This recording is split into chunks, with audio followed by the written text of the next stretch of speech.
Olá, amigos do The Dealers. Num setor onde o grande desafio é a sucessão, a gente trouxe um episódio hoje para vocês entre avô, pai e neto, com 120 anos de história. Eu me emocionei e espero que vocês se emocionem também. No espírito do Natal, a gente traz aqui um episódio especialíssimo para vocês.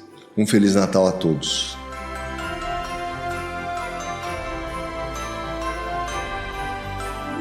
Boa noite, amigos do The Dealers. Mais um episódio inédito para você. Mas olha, se você estiver me ouvindo aqui no carro, se você estiver no celular, desliga tudo. Vai para casa, pega a maior tela que você tiver na tua casa, a maior televisão que tiver e liga lá, porque hoje vai ser um grande espetáculo. São muitos e muitos anos de história presentes aqui. Eu vou deixar os convidados se apresentarem rapidamente e tudo mais, porque eu não vou ficar aqui. Mas eu vou ler um trechinho de um livro, que é a comemoração de 120 anos do grupo. No ano de 1953, cinquentenário da fundação do nosso grupo, foi editado um livro de autoria do jornalista e escritor poeta Sebastião Porto, contando os primeiros 50 anos da nossa história. Os primeiros 50 anos em 1953, tá? O que fomos ontem, o que somos hoje. É o título da obra onde se conhece a vida de Antônio Dierdersching, nosso fundador, bem como alguns de seus colaboradores. Então, pessoal, eu estou aqui com 3 gerações de concessionários, vamos dizer assim, 3 gerações da mesma concessionária, né? E eu tenho uma honra muito grande de estar do lado aqui do Dr. Rui, em seguida do Dado e do Tiago, avô, pai e filho, que vieram honrar, abrilhantar o nosso The Dealers hoje, com histórias maravilhosas. Então, eu só tenho a agradecer, é uma honra, é uma coisa assim, histórica, né, para mim, para o The Dealers, para tudo, mas principalmente para mim, que eu estou me sentindo aqui nas nuvens, de ter vocês aqui.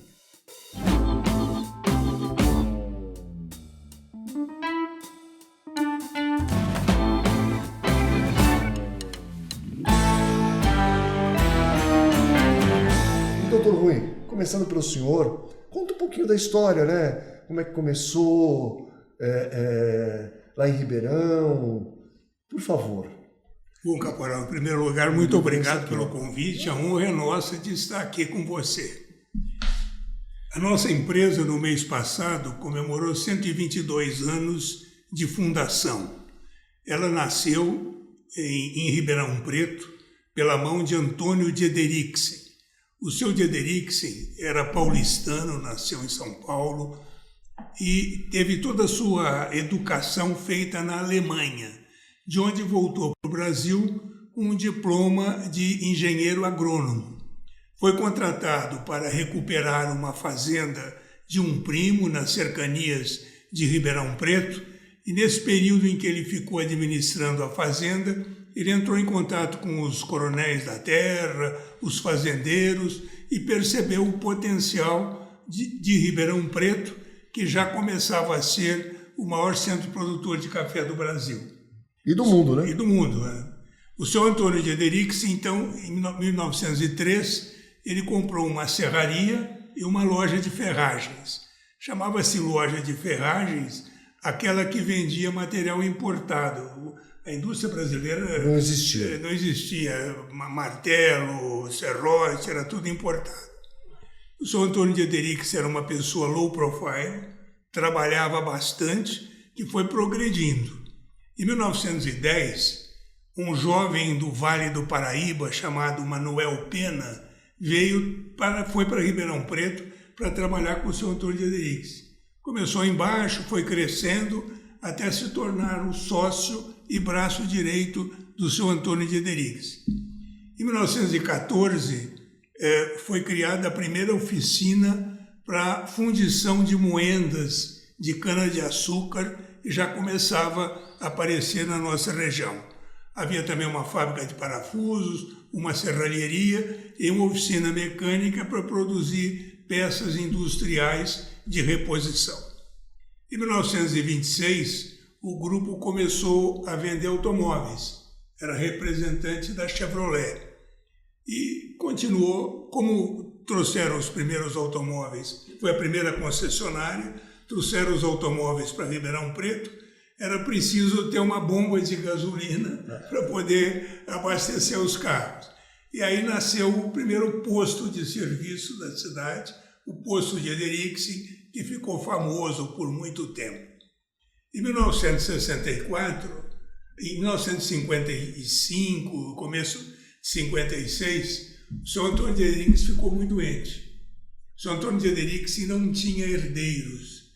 Ele viveu em união estável com uma senhora por 52 anos, nunca quis casar, e antes de morrer ele pegou a fortuna que ele tinha e dividiu entre a família e instituições de caridade de Ribeirão Preto. Então ele deixou para a Santa Casa de Misericórdia de Ribeirão Preto o edifício de Ederiksen, que foi o primeiro edifício alto, multiuso no interior do estado de São Paulo, o abrigo Ana de Ederiksen para tuberculoses e, em dinheiro, uma quantia que hoje representaria em torno de 3 milhões de dólares. Deixou para o abrigo de Cocais $1,5 milhão para o asilo Padre Euclides de Ribeirão Preto R$1 milhão e R$500 mil para várias entidades de classe. Antes de ele morrer, ele vendeu o controle da companhia para o Sr. Manuel Pena, que deu continuidade ao trabalho do Sr. Antônio de Ederiksen. Em 1964, a companhia de Ederiksen fez um acordo com a Volkswagen e tornou-se concessionária de veículos Volkswagen. Assumimos um compromisso, eu não estava ainda no grupo, obviamente, mas assumimos um compromisso de que em 1 ano seria feita uma empresa para ser a concessionária.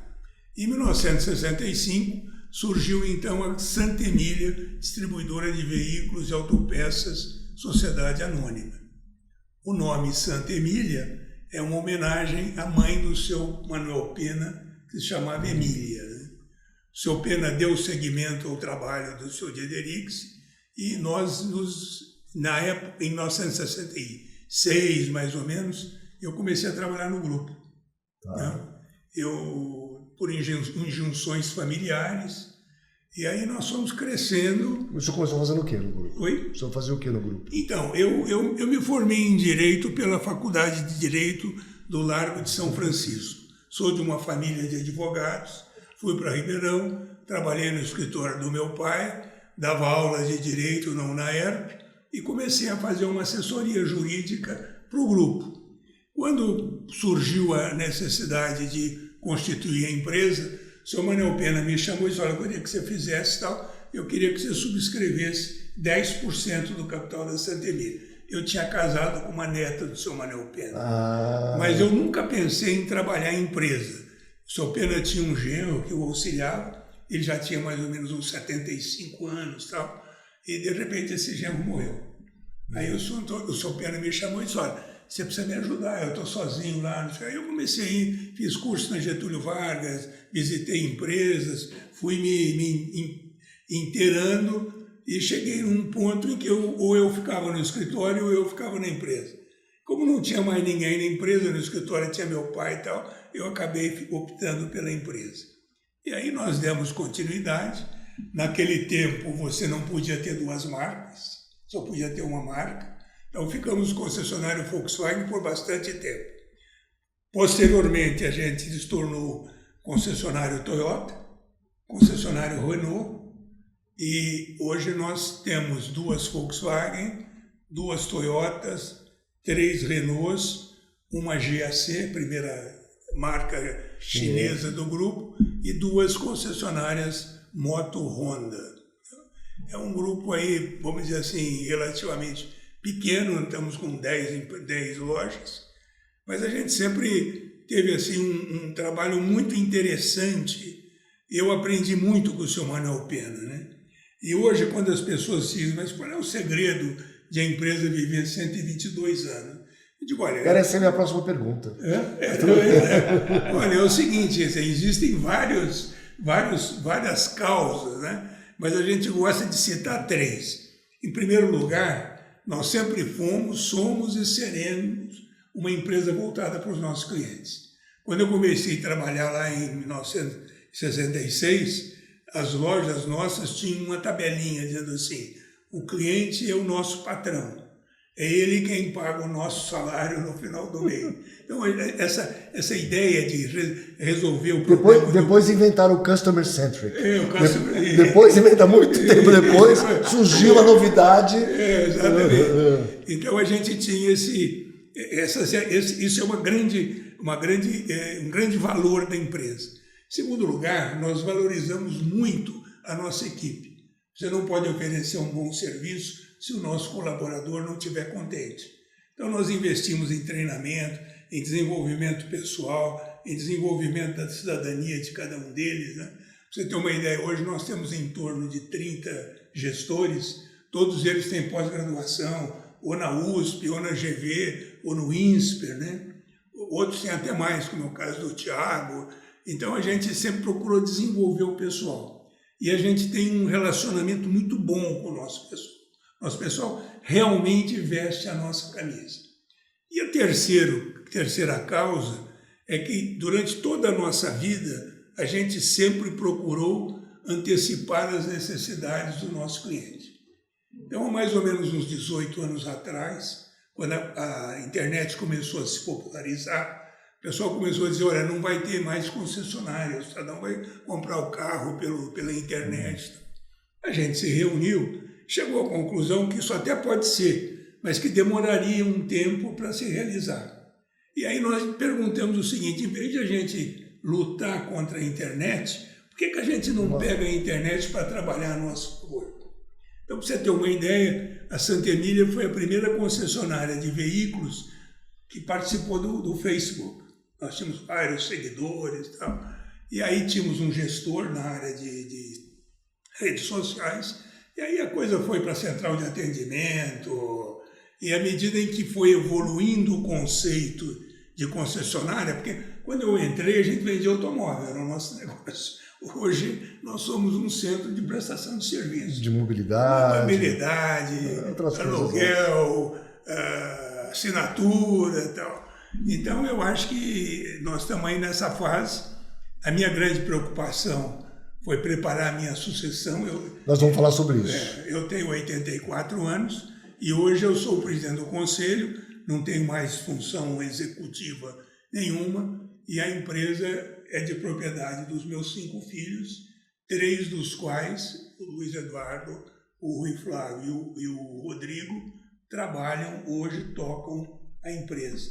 E tem aqui o Tiago, que é a 5ª geração da família, que está vindo oxigenar as nossas estruturas. Bom, antes de passar para o dado, é o seguinte, doutor Rui, eu quero fazer um depoimento público aqui para ficar gravado. Nós fizemos um evento, pouco antes da FenaBrave, do evento da FenaBrave, em agosto, que foi os 10 anos da Autoavaliar, 1,5 milhão de carros vendidos, eu aproveitei para lançar um livro, etc, etc. E eu pedi que algumas pessoas fizessem um depoimento. E todos me emocionaram, me tocaram, foi muito bacana, mas nenhum foi como o seu.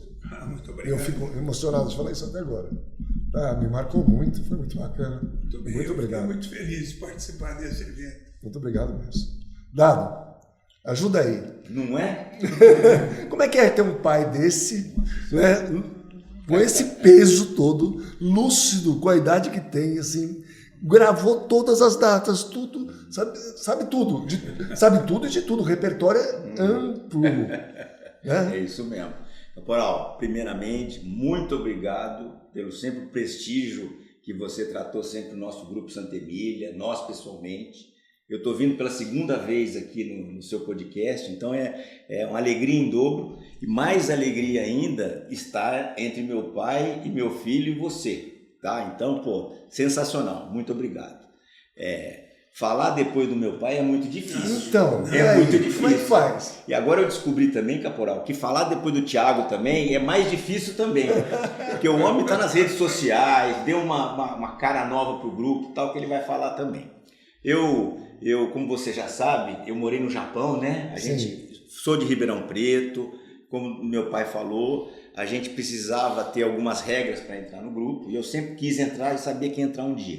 Então, eu acabei, não escolhi o Japão, mas o Japão naquela época, há 40 e poucos anos atrás, era o país que estava crescendo e tudo. Eu sou meio despachado. E muito distante de tudo, né? De tudo. E minha mãe brinca muito, né? Porque eu Vinho e eu temos 11 meses de diferença. E temos temperamentos muito diferentes.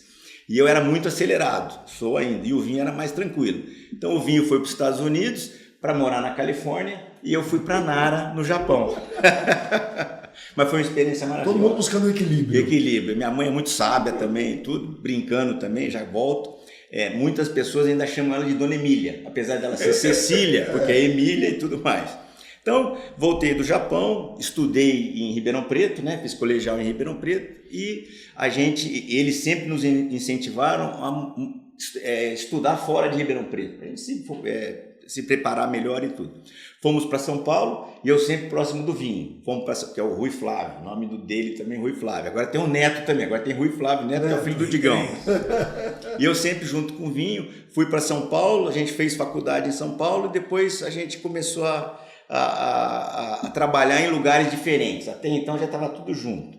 Mas tinha uma regra, né? Isso. Morar fora. Trabalhar 3 anos. Trabalhar de 3 a 5 anos numa empresa. Que não fosse. Uma empresa que não fosse nossa, maior do que a nossa e tudo. E eu acabei indo para uma empresa de propaganda e promoção, chamado Promopac, em São Paulo. Depois tive uma empresa de promoção junto com uma ex-diretora da Promopac, da Promopac, chamado Máxima, né? E aí eu fui para o Banco Nacional, que foi uma experiência de vida maravilhosa, na época dos Magalhães Pinto ainda e tudo mais. Do Ayrton Senna, né? Do Ayrton Senna, tive o meu chefe lá de Ribeirão Preto, o Bill, Jorge Aziz, era muito amigo do pai do Ayrton, então nós assistimos o grande prêmio em Barcelona, no Brasil, foi muito interessante. Aí eu casei, ainda estava no banco, e aí casado, fiquei 1 ano e meio casado em São Paulo, falei, eu acho que já está na hora de voltar, quero ter os filhos e tudo mais. Aí conversei com os meus pais, falei, eu acho que está na hora de voltar já e tudo. Foi quando eu fui para a empresa, há uns 30 e poucos anos atrás. Então eu já tenho uma experiência grande no setor, né? O meu pai, ele não falou, mas foi presidente da Sobrave já, e eu fui com você? E eu fui o segundo, vamos dizer assim, o primeiro filho de um ex-presidente, algum presidente a ser presidente. O César agora foi também, porque o Orlando, pai dele, foi também. E fui para Sobrave, foi uma experiência sensacional. Eu tinha ficado já 20 e poucos anos na Santa Emília, fiquei 4 anos em São Paulo, experiência maravilhosa. Voltei, teve a pandemia, e aí eu estou na Santa Emília já há 7 anos. Como o tempo passa muito rápido, como ele falou, logo depois da pandemia, ele e minha mãe se afastaram e aí ficamos eu, Vinho e o Digão cuidando dos negócios. Minha filha Manuela foi a primeira a voltar, passou por todas as regras e tudo mais. Ela voltou, ela trabalhou conosco 6 meses, se casou e eles resolveram fazer um MBA, ela e o marido, um MBA na Espanha. Então foram para lá. E aí quando voltaram no final do ano e ela já voltou grávida. Olha só. Aí ficou 6 meses com a gente e se afastou para ter os meus netinhos e os bisnetos do Rui, que já tem 2, então já tem 2 netos. E aí a Manuela está se dedicando aos filhos, já tem 2 filhos, está pensando se vai ter o 3º ou não, então está se dedicando. E nesse meio tempo, o Thiago vai contar a história dele, o Thiago entrou. Então, para nos ajudar muito nessa mudança de tudo que está acontecendo no mundo, no nosso setor e tudo mais. E a sucessão deles, né, do meu pai e da minha mãe, foi uma coisa extremamente tranquila. Eles prepararam, nós contratamos, a gente já conversou um pouco antes da entrevista, né, do podcast, a gente contratou a Elismar, que é professora da Fundação Dom Cabral, prepararam a nossa governança, a nossa sucessão, nos ajudou nisso. E foi uma coisa muito tranquila. E o respeito que o Dr. Rui tem no meio, né, e na sociedade e tudo mais, é uma coisa que a Santa Emília deve muito a ele, porque a gente realmente hoje somos a Santa Emília, somos esse grupo, porque seu Antônio de Eriksen, seu Pena, e principalmente ele, minha mãe e meus tios, né, fizeram todo esse trabalho de abraçar os novos entrantes, que a gente tem um desafio muito grande de fazer isso com o Thiago. É mais ou menos isso. Nossa senhora, hein? Thiago, me contaram que você pulou todas as etapas, já começou, não precisou trabalhar em outro lugar, não precisou estudar fora, não precisou nada. É verdade isso? Imagina, Caporal. Bom, primeiro, muito obrigado pelo convite. É uma honra, né, estar ao lado do meu avô, do meu pai aqui no programa também. E claro, eu sou muito fã também do The Dealers, acompanho toda semana, é um podcast incrível.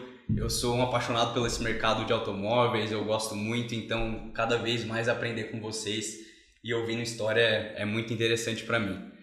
Bom, minha trajetória foi mais ou menos parecida com a do meu pai, eu também fiz ali o intercâmbio, eu morei nos Estados Unidos, né, segui um pouquinho mais a linha ali do meu tio Vinho do que do meu pai que foi para o Japão, mas depois do meu intercâmbio eu acabei vindo para São Paulo, onde eu estudei no CPV, assim como você, já ouvi alguns dos podcasts ali atrás que você comenta sobre isso, fiquei 6 meses ali, foi um período de muita mudança, né, saí lá do interior, vim para São Paulo.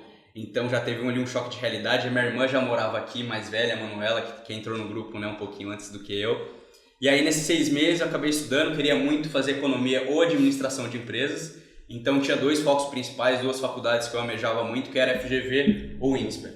Acabei passando no INSPER, foi um período de muito aprendizado também. O INSPER foi uma faculdade que me desenvolveu muito profissionalmente, pessoalmente também. Conheci pessoas ali incríveis, profissionais que hoje, né, já galgam ali espaços de diretores e tudo mais.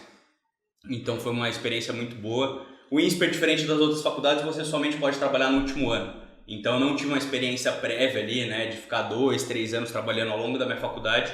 Eu só pude trabalhar de fato ali no último ano. Como eu não tinha um trabalho fixo ali nesses primeiros 3 anos de faculdade, falei, vou empreender, né? Todo jovem ali quer ter uma empresa, quer fazer algo diferente. Então juntei eu, mais um amigo e meu primo Neto, filho do Digão. A gente criou uma empresa de sneakers, que são esses tênis da Nike, da Adidas, que são hypados, né, que vem 10 unidades para o Brasil, 20. A gente pegava um par 43, um par 40, um par 39. Então foi uma salada ali também, mas em um ano a gente triplicou o capital investido. Os tênis, vocês não produziam, né? Perfeito, a gente comprava da Nike mesmo, da Adidas, nesses drops que eles chamam, que são basicamente essas filas que eles criam para ter o tênis exclusivo. Então vem 100 unidades para o Brasil.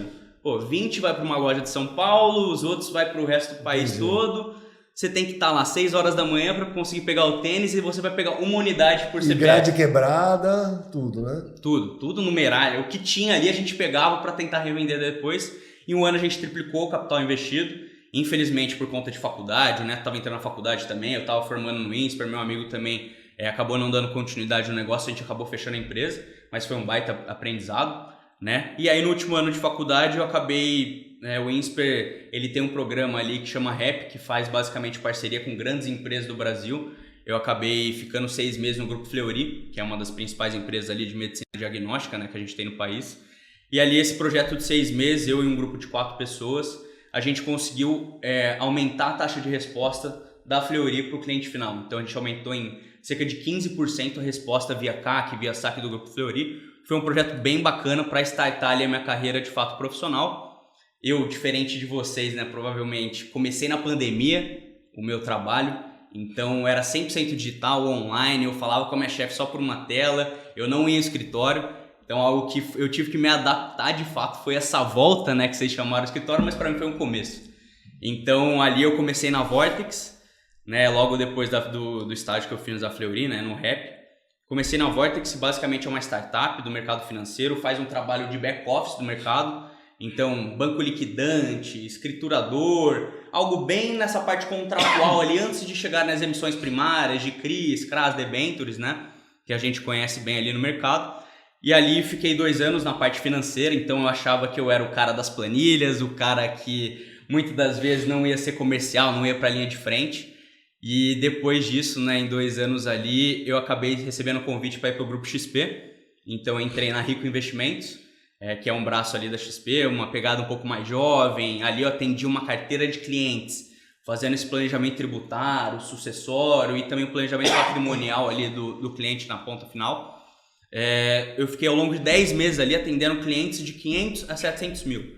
E eram 700 clientes na minha base. Então eu tinha que fazer ligação ativa, assim como a gente tem a nossa central digital lá em Ribeirão.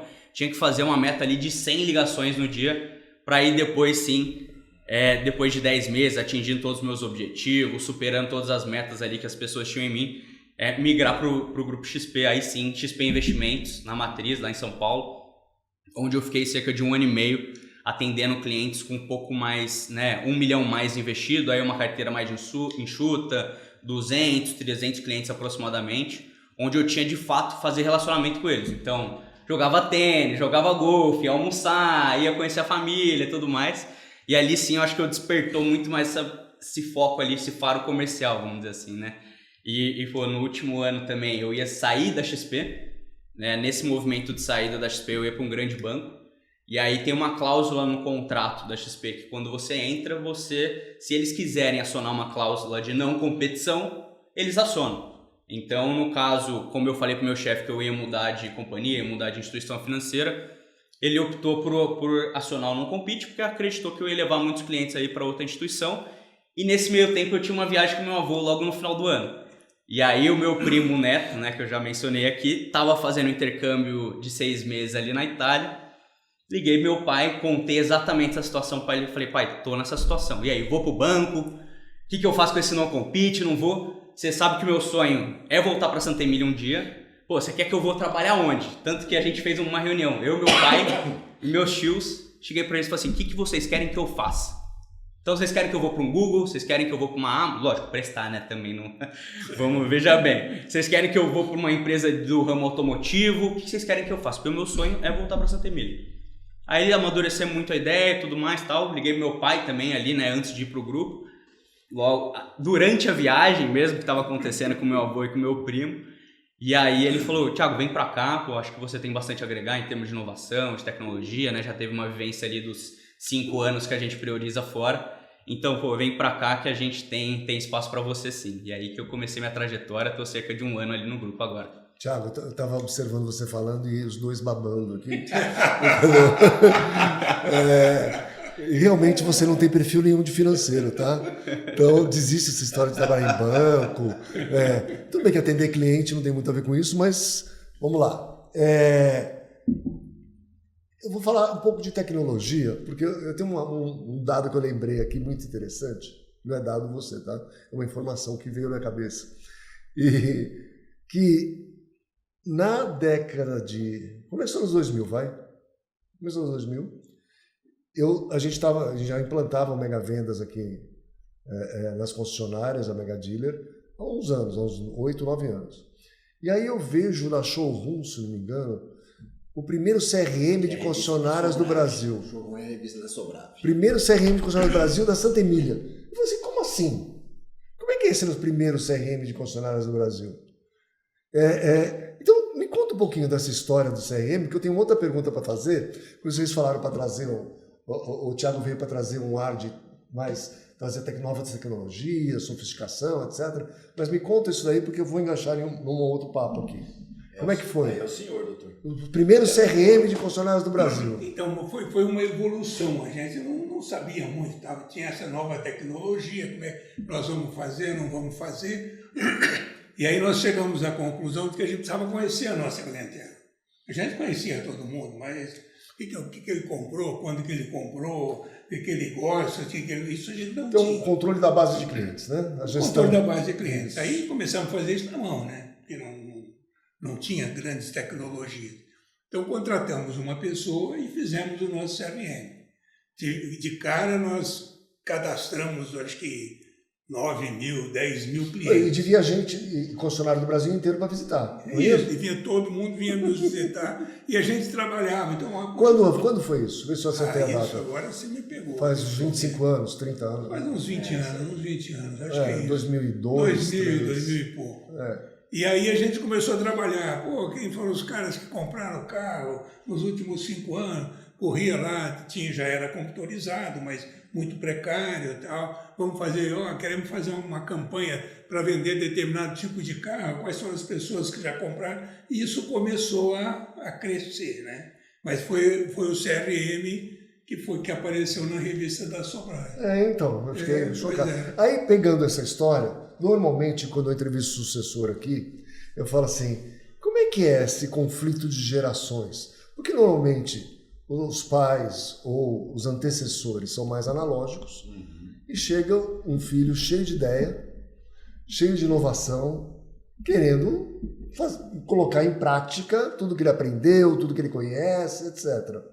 Então, é assim, com vocês já foram pioneiros em alguma coisa diferente de tecnologia, talvez seja mais aberto. Eu não vejo esse conflito entre vocês, é engraçado isso. Tiago, você trouxe alguma coisa nova que você falou pro teu pai assim, falou assim, olha, nós temos que fazer assim, nós estamos fazendo errado, tem que mudar, e ele falou assim, não, a gente fez certo até agora, deu dinheiro, então chegamos até aqui e você quer mudar? Eu acho que uma mentalidade muito grande que eu vi, né, nesses primeiros 12 meses que eu tô na companhia, é que eles estão prontos para qualquer mudança. Não pronto para qualquer mudança, né? Lógico que é tudo muito bem pensado e tudo mais, mas acho que a cabeça deles, né, do meu pai, dos meus tios, do meu avô também, sempre foram de estar um passo à frente, né, antecipar a necessidade dos nossos clientes, estar um passo à frente ali do nosso tempo, né? Então, todas as ideias diferentes que eu tento trazer, eles nunca chegam para mim e falam assim, Thiago, esquece isso daí, não dá certo. Eles falam, desenvolve, já tentei fazer dessa forma, foi desse jeito. Então, muitas das vezes, né, eu tinha esse receio. Falei, vou entrar numa empresa familiar, uma empresa de 122 anos, né? Eu que sou de startup, sou de mercado financeiro, de coisa ágil, né, tudo mais. Eu não vi nada desse ambiente de me travarem, de falarem não para minhas ideias. Eles sempre tentam entender e, de fato, trazer melhoria para o grupo, trazer inovação, né? Eu ainda, particularmente, não consegui, de fato, trazer uma ideia muito diferente ali do que está acontecendo no mercado. Mas a gente está sempre muito antenado no que a gente vê ali de outros players, como, por exemplo, o desenvolvimento ali da nossa própria central digital, que é, para mim, um grande canal ali de atendimento ao cliente que a gente tem, né? A partir de agendamento e tudo mais. Quando eu cheguei lá já estava pronta essa central digital, eles fizeram com maestria. Então, a função da nossa central digital hoje é gerar, de fato, agendamento ali para a loja. Só que a gente está vendo com esse avanço de IA, de tecnologia e tudo mais, que muitas das vezes esse atendimento, o atendimento do SDR, né, que era o que eu fazia lá na minha época da Rico também, hoje em dia tá muito... essa palavra não existia antes, tá? Que não existia antes, né? Muitas foram chamava pré-venda, chamava qualquer outra coisa menos SDR. Vamos Perfeito. Lá. Hoje em dia, muito dessa pré-venda ali, ela é feita via inteligência artificial. Exato. Que muitas das vezes a voz até se confunde com a de um humano, o sotaque você pode alterar de acordo com a região. Dá para colocar a voz do dado, por exemplo. Consegue colocar a voz do meu pai, consegue colocar a minha voz do meu avô para responder um cliente, imagina.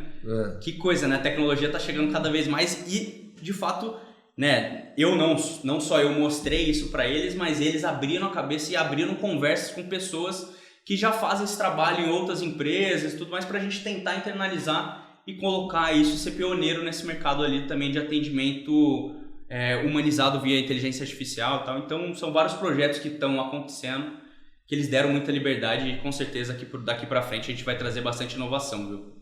Deixa eu contar uma curiosidade. Num congresso FenaBrave, eu e meu pai fomos chamados para fazer um painel sobre sucessão. Isso faz tempo, hein, doutor? Tempinho. Na época de Vitorinho Rossi, a irmã dele e tudo mais. Vitorinho Rossi de terno e tênis naquela época. Exatamente. Hoje é moda, hein? Hoje é moda. Eu sou moda. Aquele auditório lotado e tudo. Nós conversamos, falamos, debatemos e tudo mais.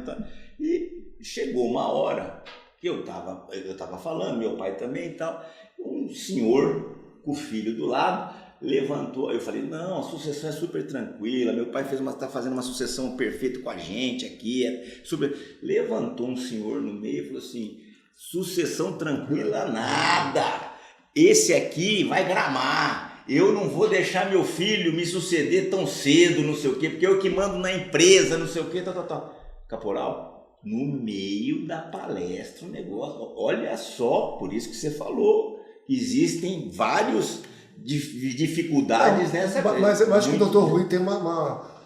Porque assim, olha, gente, muitas vezes eu brinco que todo mundo é herdeiro, pouca gente é sucessor, né? Porque às vezes melhor... Luiz Rezig fala isso, tá? É mais fácil pagar um salário para ficar fora do que vir aqui atrapalhar. Existe isso, tá? Em vários cursos que eu dou para jovens líderes, eu começo falando sobre meritocracia, etc. Né? Mas tudo bem. Mas o Dr. Rui acho que tem a receita. É só ter muito filho e entre eles resolve. Vai surgir um ali. E olha que ele é filho único, hein? Ele é filho único? Filho único. Você sabe que todo filho único é problemático. Você sabia disso, não? Sim. Que eu também sou. Mas uma coisa que eu só queria comentar. Eu sempre frequentei as reuniões da NADA. Sempre gostei. E na primeira vez que eu fui, o que acontecia nos Estados Unidos, acontecia no Brasil 15, 20 anos depois. E esse tempo foi diminuindo. E numa das idas, eu vi um negócio chamado Sales Track. Eram umas fichinhas em que você controlava as visitas dos clientes na loja. Negócio, tudo manual, tal, não sei o quê. Que foi o princípio do nosso CRM. Mas você sabe que a gente implantou no Andretta, em 91, uma caixa de madeira grande, com um monte de fichinha de Cardex. Isso. Que não tinha. Eu peguei as fichinhas de Cardex, inclusive usava aquele clipezinho amarelo, vermelho, verde, para saber, e ia trocando. Que era o post-it da época, né? Era o post-it da época. Aí tinha as divisórias, esse aqui vem na semana que vem, põe para cá. Esse daqui é só daqui a um mês, põe para a última caixa ali. E ia fazendo, esse era o CRM. E depois inventaram o tal do CRM. Exatamente. Mas olha, eu recomendo muito ir para a NADA, tá? Recomendo, né? A gente já leva grupos há mais de 20 anos, né? Eu fui 22 vezes consecutivas, né? Assim, mas realmente traz, eu acho que o gap que o senhor falou de 10, 15 anos diminuiu. Diminuiu. Porque a maturidade da distribuição, a gente estava falando isso até no almoço, né? A maturidade da distribuição ainda está lá. Eles são muito mais... primeiro, a educação financeira do americano é muito mais antiga que a nossa. Né? Então, ele aprendeu a financiar antes que a gente. Tiago, tinha uma época que só podia... Primeiro, uma época que não tinha financiamento. Depois abriu para 12 meses. Tá? Não tinha financiamento. Então, você tinha um consórcio, ou você mesmo fazia a nota promissória, porque não tinha como vender carro. Então, é muito recente essa nossa história, e como a gente já teve várias moedas, inflação, programas econômicos, etc., etc., a gente tem um problema aqui de educação financeira grande, né? A alienação fiduciária foi uma grande invenção. Foi uma grande invenção. Eu lembro que meu pai colocou aquelas máquinas Facite na mesa dos vendedores na concessionária. E aí, você não sabe o que é isso, tá vendo?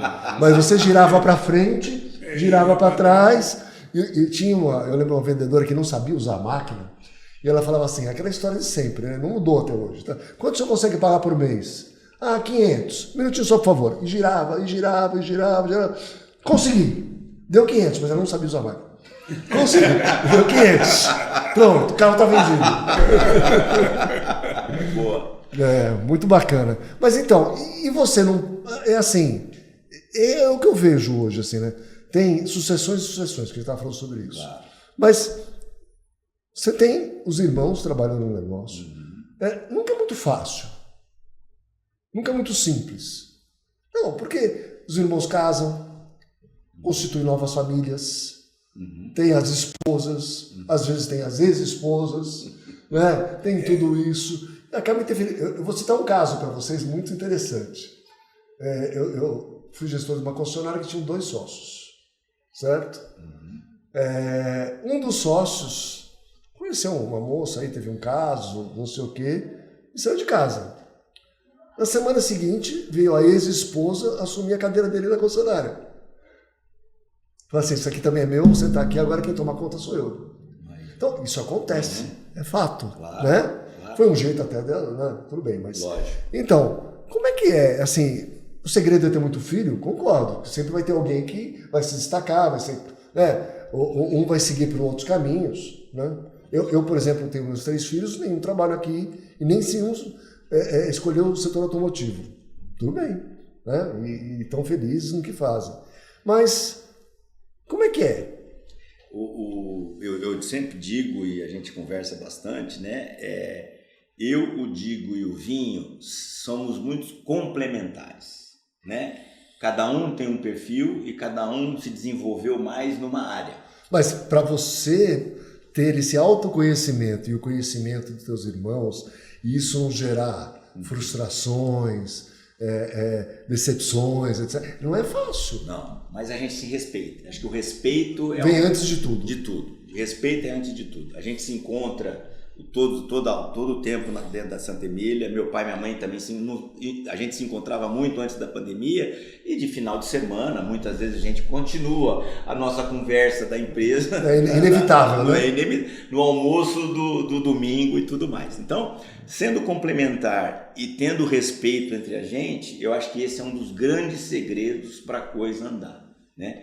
E fazer essa sucessão e a passagem de bastão e de ações e tudo mais com eles em vida, eu acho que isso é um diferencial enorme. Quando os fundadores e tal se vão e depois e às vezes de repente coisa e tem ainda os filhos e tudo, eu acho que a situação tende a complicar um pouco. Então, do jeito que eles fizeram, do jeito que eles conduziram, e é o que a gente quer fazer com os meninos também, eu acho que é um dos segredos para ter dado certo. Tá. Tiago, como é que você faz para todo dia ir lá trabalhar e mostrar que você não é só filho do dono? Então, caporal, muitos me chamam, assim como você te chamava de caporalzinho, me chamam de dadinho, né? Então, por que será? Por que será? Parece pouquinho, né? Mas voltando no ponto que meu pai falou de fato ali da sucessão, nossa família ela sempre foi muito próxima. Então todo domingo, né, não todo domingo, mas pelo menos a cada 15 dias ali, uma vez a cada 15 dias, a gente se reunia na casa do meu avô, né, da minha avó, ia pra Cama Elástica brincar junto os primos, ia nadar junto, tudo mais, e a gente sempre teve uma união muito grande. Quando, né, minhas primas da Dinamarca não estavam aqui, né, uma vez, 2 vezes no ano a gente se reunia no Natal, a gente sempre teve uma união muito grande, e eu acho que isso, né, é um diferencial muito grande da nossa família aí, por isso que tá esses 122 anos no mercado, tá? E é o que a gente espera pro futuro. Mas, né, se a gente pegar agora para a próxima geração, a gente tá falando de 11 netos do meu avô. Então, querendo ou não, a gente tem que, né, além de expandir o grupo também, consolidar ele e deixar marcas muito fortes para que a gente consiga fazer essa sucessão tão boa como, né, foi feita a parte do meu avô, pro meu pai, pros meus tios também, né? Mas é um desafio muito grande, algo que a gente sempre senta, conversa, tenta alinhar ao máximo ali essa parte de possíveis conflitos de interesse, de aumento da família, né? Que às vezes casa de novo e tudo mais, como é que fica essa situação, quais são as regras para entrar, regra de remuneração, o que a pessoa, né? O que o sucessor ali ele faz quando ele entra na companhia. Então, assim como o meu programa ali, né, vamos chamar de trainee, que tem alguns nomes chiques, né, que o pessoal chama, eu passei por todos os departamentos ali da Santa Emília, todas as áreas, todas as marcas que a gente tem, para aí sim, de fato, sentar ali numa cadeira de gestor. Então, hoje, né, com a vinda da GAC, a gente acabou assumindo a GAC lá em Ribeirão Preto. Meu pai, lógico, é meu chefe direto, tem ali uma gestora também que eu acabo reportando logo abaixo dele, a Jaqueline, que faz um trabalho excepcional ali dentro da companhia também.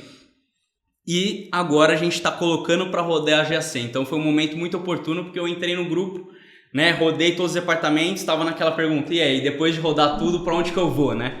E aí, de fato, agora sentei na cadeira ali da GAC, com o apoio do meu pai, dos meus tios, do meu avô também, sempre quando eu posso, eu peço conselhos.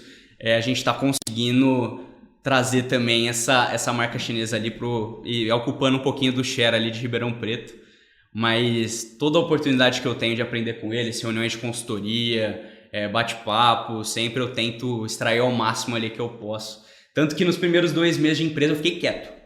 Eu entrava com a Cora na sala e falava assim, vocês vão me ensinar, eu não sei nada, eu não sei da cultura da empresa, eu não sei onde eu tô entrando, como se eu estivesse entrando numa empresa nova. E foi mesmo. Claro. Né? Eu era o menos aculturado ali, mesmo sendo da família. Então, de fato, eu fiquei 2 meses ouvindo o pessoal, os gestores ali me contando como era a companhia. Foi oportuno também, porque eu entrei em novembro do ano passado e estava tendo uma rodada de avaliação. Então, eu acabei participando também da avaliação dos nossos principais gestores, onde eu pude conhecer um pouco mais a respeito da personalidade deles, também como que seria a condução, né, do meu pai e dos meus tios ali, e do Egno também, nosso diretor ali, super longevo também de Santa Emília, eu aprendo muito com ele. Nessas reuniões, então, toda vez que eu posso, eu aprendo ali o máximo que eu consigo com eles, eu participo das reuniões, eu faço pergunta, e aí agora sim eu começo, né, a conseguir colocar em prática por que eu vim, né, e quais são as minhas ideias ali pra gente estar trazendo ali mais 120 anos pelo menos para Santa Emília, né.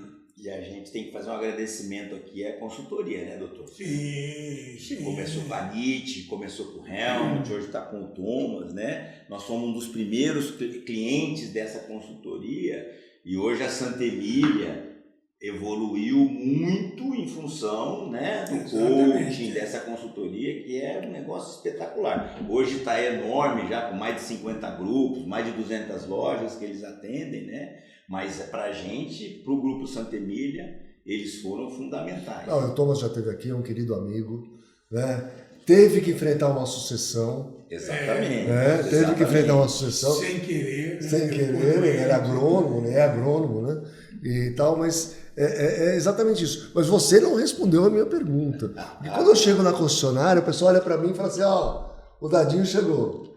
Vamos lá. Né? Ou como é que você consegue interagir? Porque isso é um exemplo também, eu acho importante para os nossos jovens colegas até de Assobrave, etc. Porque no dia a dia você tem que provar alguma coisa, né? Por que eu estou aqui? Né? Só porque eu sou filho do dono? Como é que é para você? Perfeito, Caporal. Ótima pergunta. Tá sendo um desafio grande para mim, né? Principalmente por eu não ter vindo do ramo automobilístico, né? Lógico, sempre fui atrás de formação, sempre que eu pude conversei com eles também a respeito da Santa Emília, mas eu nunca tinha assumido um cargo gerencial, então eu nunca tive pessoas abaixo de mim. Então isso aí já foi um choque muito grande quando eu assumi ali, né, o desafio junto com meu pai, com os outros gestores também da GAC, porque eu tinha que lidar com pessoas. Antes eu era um lobo solitário, né? Contei minha trajetória aqui, atingia todas as minhas metas e tal, ia subindo.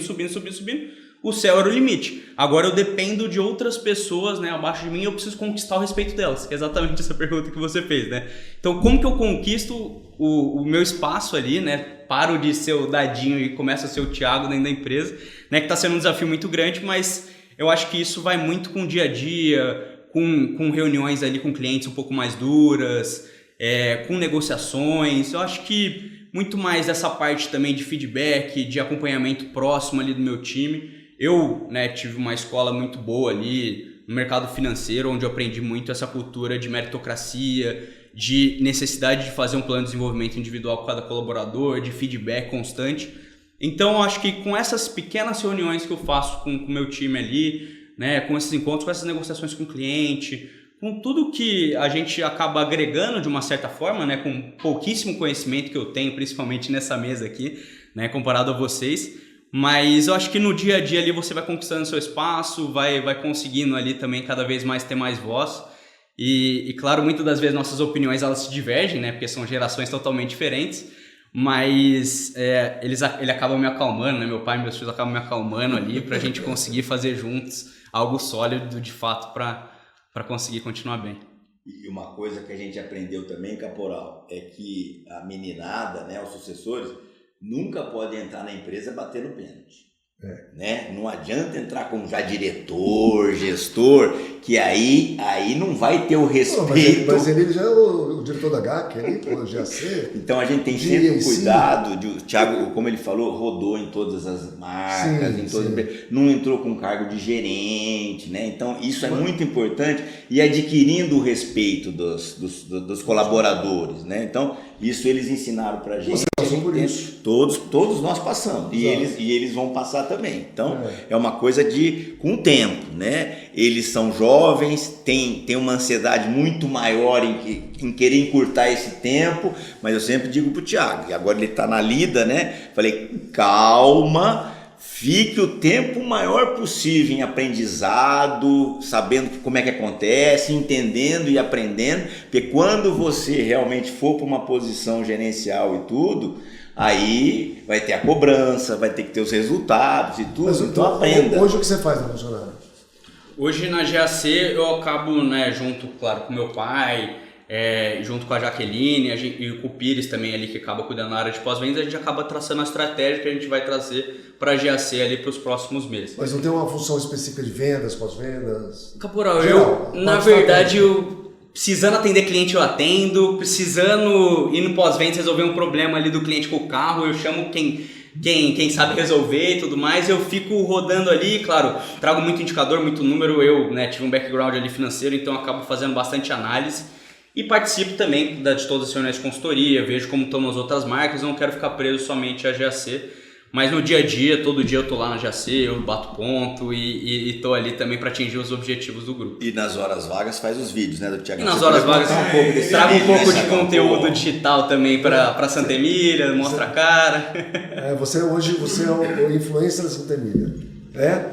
Cheguei pro meu pai e meus tios e falei, olha, vamos ter que entrar nesse meio digital, né? Lógico, a gente já tem ali os vendedores, muitas vezes postando vídeos e tudo mais, mas falei, pô, a gente precisa mostrar a nossa cara, né? Meu pai, não, já mostrei, já fiz vídeo lá quando veio a Volkswagen aqui pra gente, tudo mais, fiz junto com o seu avô, tá? Falei, pai, mas vamos continuar, né? Vamos fazer mais. E aí eles falaram assim, pô, faz você aí, vamos ver como é que fica. E aí foi algo que eu comecei a fazer ali e pô, tô me desenvolvendo bastante também na parte de conteúdos e tudo mais. E um outro projeto bacana, né, em paralelo, eu vou fazendo algumas coisas ali que eu vejo que a gente pode estar melhorando na empresa também. Outro projeto muito bacana que a gente começou cerca de 7, 8 meses atrás é o Nova Era. No meu primeiro mês que eu fiquei ali na área de recursos humanos, eu identifiquei que a gente fazia, assim como meu avô falou, pô, cursos, né, para os nossos gestores, muitas vezes pagava MBA, plano de desenvolvimento. Antes mesmo de eu entrar na empresa, a gente fez um curso com a Inova, né, que trouxe bastante essa parte de tendências de mercado, de inovação para os nossos gestores. Infelizmente eu não estava na empresa ainda. E aí eu senti uma falta de um projeto similar a esse, de desenvolvimento, de pessoas e tudo mais. Eu falei, pô, por que a gente não pega os jovens da companhia, que hoje pouquíssimos deles, né, 3 a 5 deles, ocupam cargos gerenciais ainda da companhia, outros ainda não, mas que vão se desenvolver para chegar lá um dia. Então a gente acabou, né, desenhando em conjunto, eu, meu pai e mais outros 3 colaboradores nossos, esse projeto Nova Era, onde a gente acaba fazendo reuniões mensais para desenvolvimento dos colaboradores. No primeiro encontro, a gente sentou numa mesa como essa ali que a gente tem na Toyota lá em Ribeirão, e eu perguntei para eles, eu tinha 2 meses de casa, falei, pô, qual que é a cultura da Santa Emília? Santa Emília é meritocrática? Pô, tem plano de carreira? Como que funciona essa empresa? Me conta. E aí a gente elencou 10, 15 pontos que a gente poderia melhorar. Assim como toda empresa pode melhorar, a gente tinha 10, 15 pontos a melhorar. Sentei com eles e falei, ó, agora a gente vai escolher 4 desses 15 pontos que a gente elencou e vai trabalhar ao longo de um semestre para trazer alguma melhoria. Agora em dezembro a gente tem a apresentação final, um dos projetos já está em vias de implantação, a gente está pensando ali na nossa oficina fazer aquele atendimento rápido igual tem no supermercado. Vamos ver como é que sai esse projeto, a gente iniciou via Volkswagen. E além disso, outros projetos também, como marketing orgânico, plano de carreira e também sinergia entre marcas do nosso grupo, são temas que a gente está tentando desenvolver ali no Nova Era. Então, eu tenho, né, a função ali principal de AC, faço vários cursos de assessores, inclusive da Mega Dealer com a Volkswagen, que é excelente. Além desse, faço um da Renault, faço um da Honda também. Então meu pai, né, ele gosta pouco de viajar, às vezes ele me coloca numas viagens, nos cursos para fazer. E tô nessa correria aí do dia a dia também, mas tá muito interessante. Muito bom, falou. Então, eu só queria fazer um comentário. Todos nós, desde quando eu comecei, a gente foi treinado para ser líder e não chefe. Então, o relacionamento nosso com o nosso pessoal, com os nossos gestores, é um relacionamento muito próximo. Então, existe uma hierarquia, mas não é aquela hierarquia de eu mando, você faz, eles têm liberdade para contestar a gente, tal, etc. Recentemente, a gente está estudando a possibilidade de contratar uma empresa de inteligência artificial. E nós fizemos uma reunião, o Dada conduziu, ele convidou a diretoria, eu estava presente, e uma meia dúzia, não sei, 7 gerentes. E aí ele perguntou, como é que vocês pretendem? Junto com o professor. Né? Junto com o professor. Aí estava todo mundo, quando chegou a vez do professor, disse, olha, em primeiro lugar, há muito tempo eu não vejo uma reunião em que a pessoa pode falar o que pensa. Muito bom. Concessionária não tem home office? Ou tem? Tem, não tem. Tem home office? Não, só sábado e domingo? Não tem home office. Tem. Então como é que vocês fazem para atrair? Porque você sabe o que é isso. Você começou a trabalhar na pandemia e tudo mais. Nós temos dificuldade aqui de trazer o jovem para trabalhar. Ele acostumou a trabalhar em casa. Eu vou dizer que ele produz mais ou menos, tal, mas eu tenho certeza que tem alguma coisa que ele ganha estando em casa e alguma coisa que ele perde eu estando aqui. Como é que vocês lidam para contratar gente? Agora, uma pergunta minha, fazendo consultoria aqui com vocês. Bom, acho que alguns departamentos, na realidade, a gente tem ali a possibilidade de fazer home office. né? Principalmente os departamentos administrativos, né? Vendas, infelizmente a gente ainda não conseguiu vender um carro 100% online, né? Talvez na pandemia, chegou muito próximo a isso, mas o cliente ele gosta de ver o bem físico, né? Um bem de alto valor agregado e tudo mais. Mas em relação aos funcionários, eu acho que a gente tem que, inclusive esse foi um dos temas que a gente discutiu, um dos nossos comitês assim recente, que a gente tem que começar a ter outros tipos de vaga. Às vezes a pessoa trabalha de sábado, mas segunda-feira faz meio período, não sei, a gente tem que estudar alguma forma de fato tá se adaptando a essa nova geração que vem, né? Então, a minha geração dificilmente, e eu usei exatamente essas palavras com eles, dificilmente trabalha de sábado, né? As pessoas, elas não, muitas vezes não têm interesse, nem passa pelo processo seletivo ali, falou sábado, o cara já não tem interesse. Você sabe que o funcionário abria domingo também, tá? Domingo, Então. sábado à tarde. Então, hoje em dia tem muitas que preferem ganhar menos, mas ter qualidade de vida, vamos dizer assim, né? Trabalhar uma carga horária um pouco menor, do que ganhar mais e trabalhar que nem louco, igual o mercado financeiro, que trabalhava até 9, 10 horas da noite, né? Hoje, 6 horas da tarde, todo mundo tá com mochilinha indo embora. Um dia eu saí 7h30, 8 horas ali do showroom, já tava tudo escuro, então foi algo bem diferente do que eu tava acostumado. Mas eu acho que a gente tem que se adaptar, Caporó. Assim como, né, vários outros departamentos da empresa, a gente precisa se adaptar, precisa, né, muitas das vezes fazer vagas híbridas, estudar outras formas ali de fato dar uma contribuição um pouco maior para o colaborador, não sei, é algo que a gente vem estudando bastante, né, recente. E o Egno que está agora à frente do RH, então ele vai dar um jeito nisso. O Egno tá no RH? Maravilha! Um abraço, viu, Egno? Nós temos um ponto de partida aqui de assim, como é que a gente vai preparar as próximas gerações? Né? Porque vocês são um exemplo raro. O que acontece na sucessão, que eu tenho visto, estou falando de concessionária, porque eu não conheço o ramo, tá? Então, que eu trago os sucessores aqui e converso, é assim, às vezes é melhor vender a funcionária. Né? E vocês pretendem ficar mais 100 anos? Como é que vocês, assim, em algum desses grupos que vocês se reúnem, oficinas de trabalho e tal, vocês discutem como é que vai ser a Santa Emília nos próximos 100? Aí é com o Thiagão, né, doutor? O problema dele,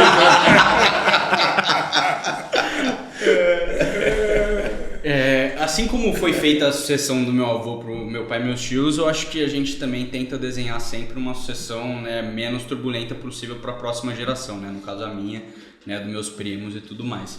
Então acho que, né, a gente de fato senta, desenha regras, vê o que faz mais sentido. Não que é tudo perfeitinho ali, que uma regra está escrita, que ela vai ser seguida até o final das próximas gerações e tudo mais, mas o que a gente tenta é de fato fazer com que a empresa continue prosperando. Mas, Thiago, já várias vezes me falaram assim, vai acabar a concessionária. Não faz mais sentido ter concessionária, não precisa ter. Independente, eu costumo dizer assim, primeiro mudam-se os hábitos, depois muda-se a lei. Né? Então a lei Renato Ferrari está aí, a gente respeita ela, abraça ela, ela é uma lei estruturante, etc. Mas esse modelo que existe hoje, ele é o mesmo há quase 100 anos, vamos dizer assim, né? Há muito tempo. Né? É bem parecido, não mudou. Tem internet e tal, mas o cara fala com o WhatsApp com a pessoa, não é tudo automático. Automatizado. Na pergunta que eu fiz dos próximos 100 anos, é assim, se vocês imaginam que assim, nós temos um negócio hoje que depende da montadora, a gente fica de intermediário, que é o nosso negócio, né, de representar a marca e cuidar da carteira de clientes. O sonho de qualquer montadora, já vou te adiantar, é ela ter sua base de clientes e ela cuidar, tá? Várias tentativas a respeito foram feitas por N marcas. Até hoje não deu certo. Aí tecnologia, timing, uma série de motivos aí. Eu particularmente acho que a montadora não tem tique para varejo, ela não tem esse lado varejista, então fica muito mais difícil. Mas como é que a gente enxerga o negócio concessionária para a gente durar mais 100 anos? Porque em 1926 começou a Chevrolet, certo? Foi. Você vê que eu estou aprendendo aqui. Está aprendendo. 100 anos, filho, fazendo igual. Não é muito diferente. O estoque empurrado, né? E quem não estava fazendo talvez esteja fazendo agora e vai fazer o ano que vem, porque vai precisar vender. O concessionário lá com o preço de tabela, tentando trabalhar a margem dele para baixo, porque ele não consegue cobrar mais do que aquilo, então ele tem que dar desconto e tal, tendo que se transformar num centro de mobilidade, talvez, né? Mas ainda ninguém fez essa ideia funcionar bem. Então, como é que vocês veem assim? Porque eu tenho aqui muitos anos de experiência, uma pessoa, um outsider, que chegou com uma visão de fora, e você vai assumir o pepino que for, né? Vai sobrar na tua mão. Então, como é que vocês, e não é só para o Thiago, né? Como é que vocês veem esse negócio? O que vocês acham? É assim. Eu só queria dizer o seguinte: nesses 122 anos de vida da empresa, nós entramos e saímos de vários negócios. Eu sempre digo que nós temos que ser amigos do dinheiro e não do negócio. Muito bem. No momento, a gente acha que o negócio de concessionárias vai durar muito tempo. Eu também acho, porque dele. Eu também acho isso. Quer dizer, vai muda uma série de coisas e tal, etc. Mas uma coisa é você comprar um livro pela internet, outra coisa é você comprar um carro de 300, 400 mil reais, né? Essa compra aqui envolve outras variáveis. Como financiamento, carro na troca. Quero ver o carro, né? Eu vou dar uma dica, hein? Ó, eu participo de um evento que acontece principalmente na Europa, cada vez num país, chama Autos Bus. Esse Autos Bus, ele reúne todos os marketplaces automotivos do mundo, nos Estados Unidos, inclusive, Japão, China, Polônia, qualquer lugar, e os seus fornecedores, vamos dizer assim, quem está ligado ao marketplace automotivo. E nesse último evento foi, onde eu estava? Em Berlim. Nesse último evento foi em Berlim, e todos foram unânimes dizer assim: o cliente quer ir até a loja. Ele quer ir, né? Ele quer ir até a loja. Porque se a gente está falando de automatizar a venda, o marketplace é o lugar que devia ser o primeiro, né, a fazer tudo automático e tudo mais, e o cara recebe lá um dinheirinho na conta dele, mas ele anunciou o carro, e existem. Os marketplaces normalmente são catálogos, são marketplaces classificados, e existem aqueles transacionais. Mesmo os transacionais, o cliente quer até lá ver. E existe isso ainda. O que eu acho que mudou, e eu não sei o que vai mudar, porque eu queria ouvir você também depois falando sobre isso, é assim: antes você tinha o cara que ia até a concessionária, passava para ver o que você tinha no estoque, para ver o que ele ia trocar, ele já está acostumado a ir à concessionária. Mesmo numa cidade que nem Ribeirão, que já cresceu bastante, isso deve ter diminuído, porque você puxa hoje, através do digital, vamos dizer assim, você fez um anúncio de alguma coisa, de um carro novo, usado, não importa, ele foi atraído por aquilo, começou a interagir com o teu SDR, alguma coisa, fez um agendamento e foi lá. Então você começa a puxar de fora, através dos meios digitais, para o cliente entrar no showroom da concessionária. Antigamente não era assim, tá? Porque não tinha meio digital. Então o cliente entrava. Exatamente. E tal. Mas, e aí? De tudo que eu falei, deixa eu só ajudar aqui, eu passo para ele. Porque eu tenho que desafiar. Vamos no meio, né? Vamos no meio aqui, vamos passando aqui. Eu tenho que desafiar o menino. Lógico, entendeu? lógico, tá certo. E aí, quando o cara chega na concessionária, Caporal, imagina se você não tem um serviço de assinatura para oferecer para ele. Fundamental isso, hein? Né? Hoje o Grupo Santa Emília, já 25% da nossa venda é assinatura de carro. Que legal. 25% já. Né? E a gente também disruptou. Sign and Drive você faz? Então, nós temos. Quinto. A Santa Emília optou para fazer todos os programas de assinatura das nossas montadoras. Né? Então nós temos um departamento Sign and Drive, específico de assinatura. Temos um programa central digital de venda de assinatura, tudo. A gente hoje faz Sign and Drive, a gente faz Quinto, a gente faz On Demand da Renault, né? E também fazemos o Assine Fácil da LM Multimarcas.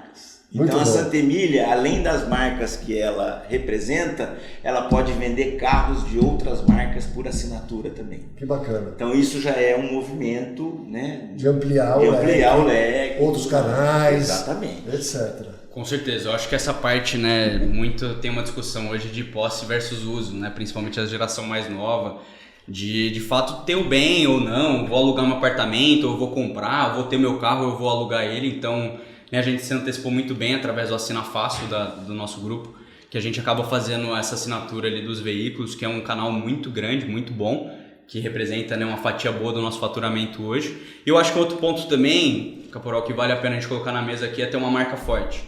Então, não necessariamente, né, e espero que as montadoras até tampem os ouvidos ali que eu vou falar, mas a marca Santa Emília ela tem que ser forte, Exato. Independente da bandeira que a gente tiver. Eu vou citar aqui uma pessoa que fala muito sobre isso, que é o Flávio Vasquez, que você tem que ter etiqueta. Né? A etiqueta do concessionário passa a valer, principalmente porque o consumidor final hoje, com tantas marcas novas, ele se perde um pouco. Ele não sabe o que é o que. Né? A gente já não sabe, imagina o consumidor. Quando o primeiro GAC que nós entregamos, o pessoal da GAC foi lá, fizemos... Aí eu perguntei, por que você comprou o GAC? Se não fosse a Santa Emília, eu não teria comprado. Exatamente, tá vendo? E eu acho que é exatamente esse ponto que o meu avô mencionou, né? De fato, você tendo uma marca forte na sua região ali, os clientes eles vão até você e eles sabem que você vai resolver o problema deles, a dor deles. E isso daí que dá uma segurança um pouco maior, independentemente da bandeira que você está representando ali, né? Então a gente tem esse nome muito forte. Outra coisa que falam bastante, né? Talvez o próprio Flávio menciona sobre isso, né? Em alguma das entrevistas que eu vi recente, é de fato a concessionária deixar de ser somente o lugar onde o cliente ele compra um veículo e começar a passar muitas das vezes a ser um lugar onde o cliente ele pode, quem sabe, encontrar amigos, ele pode tomar um cafezinho da Nespresso, de não sei o quê. Vou dizer para a transformação que nós sentimos aqui muito grande, são das barbearias. Né? A gente só ia na barbearia para cortar cabelo, a gente vai ainda só para isso. Mas você chega na barbearia, tem mesa de bilhar, tem bar, tem sei lá o que, o pessoal assistindo esportes, etc. Você fala assim, mas não era assim. Né? Eu acho que é um caminho, eu acho que você está certo. Mas mesmo assim, a indústria a indústria automotiva é das mais tradicionais que eu conheço. Né? E cabe a você, né, essa nova geração que está vindo, transformar tudo isso numa coisa, num ambiente diferente que a gente possa, que perdure por muitos e muitos e muitos anos. Né? Eu acho muito bacana. E eu queria agradecer a presença de vocês todos aqui. É isso. Para mim, mais uma vez, é uma emoção muito grande ter vocês aqui. Tem um presente para cada um. Eu não sei se o Thiago pode, mas eu acho que ele já pode. Se ele estivesse nos Estados Unidos, os caras iam pedir o ID para ele. Mas eu vi italiano aqui. Muito obrigado, obrigado, Caporal. Que legal. Eu agradeço a presença de vocês. Nós é que agradecemos a oportunidade de estar presente no seu programa, no seu podcast. E aquilo que eu falei para você, nós aprendemos muito com você. Eu acho que é importante essa troca de ideias, porque a gente cresce junto. Muito obrigado. Eu que agradeço. Obrigado a você.